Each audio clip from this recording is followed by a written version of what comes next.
kandidato ngayong eleksyon na ito, kaya ang ginagawa ko lang ay nagpapaalala lang ako sa ating mga kababayan sa mali natin na ugali sa pagpili ng ating mga leaders. Unang-una, yung mga galing sa malalaking political families.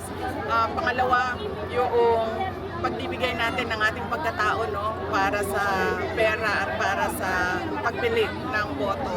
At pangatlo, yung hindi na natin tinatanong dahil kung sino lang yung naaalala natin na napasaya tayo, napatawa tayo, sumayaw at kumanta noong kampanya, yun lang yung naalala natin. Hindi na natin tinatanong ano ba ang pangako ng kandidato na ito noong siya ay tumatakbo. Ang halimbawa na lang dyan at alam na nating lahat ay tulad nung nangako ng 2022 si BBM na 20 pesos per kilo ang bigas.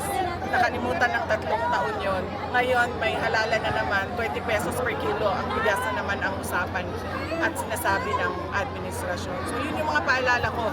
Dapat pag-uwi natin yung ugali natin na sa pagboto para meron tayong nakikita ng mga bagong leaders at meron tayong nakikita na pagbabago sa ating bayan.